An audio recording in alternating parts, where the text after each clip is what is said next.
Uh, I don't know if you're a boxing fan, but if you are, or a mixed martial arts or a fighting fan who watches fighting, you know this Deontay Wilder and Tyson Fury Part 3, the third fight was there. The build-up was amazing. The fight was incredible. Seriously incredible. It's like you have to watch it like 2-3 times. It's a classic that will be there for the ages. Now here's the thing you'll notice. Everybody will be talking about the winner. That is the Gypsy King, Tyson Fury. Everyone will be talking about him. You'll see memes about Tyson Fury. You'll see people making fun of Deontay Wilder. In fact, you'll even get to see memes where they're showing Tyson Fury's physique. He has, the blob of fat around his waist. And then they'll show Anthony Joshua, Deontay Wilder. They are physique like a V shape. They look like a Greek god. They look like, amazing physique. And people will say, which physique you think is that of a real man? And, they'll not show the face. They'll show their bodies. So obviously people will say the chiseled physique. And then they'll show the full and say, see, this is what a real man is. He's the winner. Now what I've realized is we human beings have this bias. We tend to have this bias that will only focus on the winner and will completely ignore the loser. Like right now, everyone will be talking Tyson Fury. Oh, he got up after falling down. Never give up. Great character strength. In fact, if you are an MMA fan, you know Conor McGregor. When he was rising to the top, he said, we are not here to take part, we are here to take over. People suddenly jumped on the bandwagon and were praising him for everything that he did. Psychological warfare, and the people he defeated, and everyone was supporting him. In fact, when he beat Dustin Poirier, everyone he knocked his head on a platter, like how he said it. And everyone was praising him. But if you notice, everyone was only talking about him. Nobody was talking about the people he defeated. He defeated Dustin Poirier. He defeated Jose Aldo. He defeated all these guys. Even the Gypsy King, he defeated so many people to reach where he is. Now, have you ever asked yourself, these people who he defeated, don't you think they had dreams? Don't you think that they wanted to achieve something worthwhile? In fact, here's the shocker. Deontay Wilder is portrayed as a bad guy. He shouts, bomber, bronze bomber, and this and that. And they portray him as this villainous character, while Gypsy King is a hero. If you watch the Fox PBC, on Fox, the sports channel. If you see the PBS or something, if you see on YouTube his past, he was born and raised poor. He didn't have a father figure to guide him. I don't know, I'm just telling you whatever I remember. Maybe I'm wrong in some areas. And he lived in an area where boxing was non-existent and nobody was famous. In fact, to box, to pay for the membership, he had to sell, newspapers and subscriptions and odd jobs. And he even went to one restaurant owner and said, if you can buy these ads, I can at least get some money for membership boxing. So he said, why should I buy these ads? He's saying, because I can box, and why should I allow you to box? Like, what's so great about you?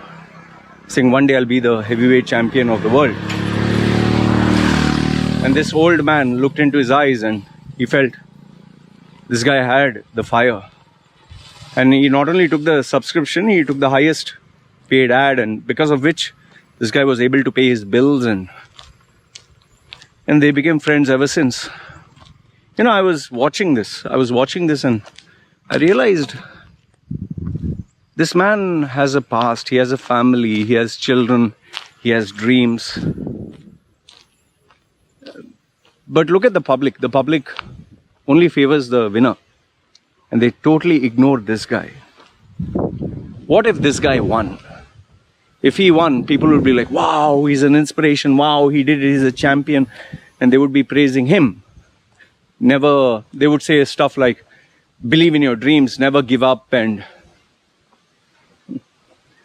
now I give you the example of Conor McGregor and Dustin Poirier. The first time they met, he defeated him and everyone was singing praises of Conor McGregor. And now in the rematch that took place after 8 years or so, when Dustin Poirier defeated him, now people are praising him. Oh, he's such a great... And I listened to the interviews of Dustin Poirier as a family man and all that. Fuck, he's only 30, 32 or something, and he's doing so much for the poor people, and he has a business venture, and he's so intelligent. I mean, makes me feel ashamed of myself. I'm 44. He's the world's best. I'm just a normal guy. And I was like, fuck, man. But then, you sometimes focus on the people he has defeated. Okay, he defeated Conor McGregor, and Conor McGregor right now is in a, steroid high of spending money. His Ferrari yacht and all that. I think he's making big mistakes there. Splurging too much. Thinking that this money will never end. I think he wants to be like, Money Mayweather. Anyway, maybe he's right, maybe he's wrong. He's also in his 30s. But the point I'm trying to tell you here is, sometimes we glorify the winners so much, we forget the people who have lost. They have had dreams, they have a family, they are family people. They are not what the media portrays them to be sometimes, like as evil or bad or, And that is where, sometimes I have to remind myself, we should not only look at the winners and try to learn from them. We should look at the losers. Even today on the internet or social media, if a guy achieves millions and billions and he writes a book, How to Achieve Your Dreams, or people run and buy that book. How to achieve your dreams, how to succeed, believe in yourself, and this and that. But then what about the people who have not won? In Olympics, Usain Bolt won the gold. If I ask you who's the second place winner, you don't know. Nobody knows. Hardly anyone knows. Even I don't know. Maybe you'll give, Tyson Gay or something, you will give some name. But the fact is, hardly any one of us remembers the second and third place winners. Then think about the people who were fourth place, fifth place, last place. What about them? What about their dreams? What about their, you think they didn't believe in themselves? They didn't work hard, they didn't sacrifice, they didn't push themselves to the limit? See, life, no? There are things we can control, like hard work or, believing in yourself and mentoring and guidance and coaching. We all can do that. But the victory stand of getting gold or being the best in the world, that has too many variables, from luck to the right genetics. Like even in bodybuilding, we had Big Ramy, Mahmoud El something from Egypt. You think the other bodybuilders were not equally hardworking? They didn't sacrifice so much. They didn't do the extra rep. They didn't take steroids. They didn't focus on their dieting, visualization. All these fighters, when I always like to see the documentary of these fighters. Their background, where they came from, the sacrifices they made. I don't just focus on the winners, because the winners is like a dream that we all want. But the people who lose, the losers, are the ones who are the majority. Like, I wouldn't even say 80-20. like the Pareto principle, I would say maybe 5% or 1% versus 99% or 95%. And whether you believe me or you don't believe me, whether you'll accept or not, majority of us are this 99%. We are not going to get an Olympic gold. We are not going to be the highest paid whatever. We are not going to be a legend like Muhammad Ali or whatever. We're going to have our normal lives. So what I feel is, yes, it's good to look at the winners. Yes, it's good to read their perspective and to believe in yourself, never give up, pray to Jesus, pray to God, pray to Allah, pray to this, pray to that. But it's through the losers, the people who did not win, the ones who failed, is where the greater lessons of life are taught, and where you'll realize a lot more of the realities of life. For me, when I think of Deontay Wilder, I ask myself, how is he overcoming this loss? What he must be saying to himself, what his family must be telling him, how his mindset is, what he must be thinking of next. What would I do if I was in his place? How would I strategize? What would I look forward to? It's very easy to criticize and make fun or look down or worse, even ignore these people who have failed. And we as a society, I think we have a habit of only glorifying the winners and ignoring the losers. Like, I'm pretty sure even many of us, when we are small, we admire our parents. They are larger than life heroes. But as we go through life, we ignore them and choose other heroes. And by the time we ourselves become very successful for us, they are not at our level. But I think it's good to sometimes be in their shoes and think what must be going through their mind and how they must be thinking and what are the mistakes I need to avoid. So that is why, that is why I always try to read, learn, watch, observe the people who have not won, the people who have failed. I try to learn from other people's mistakes and their failures, and it is through them you get the real lessons of life, the real ones, not the pipe dream Cinderella feel-good story. That's why even in a war, in an American movie, the American hero always kills the bad guys.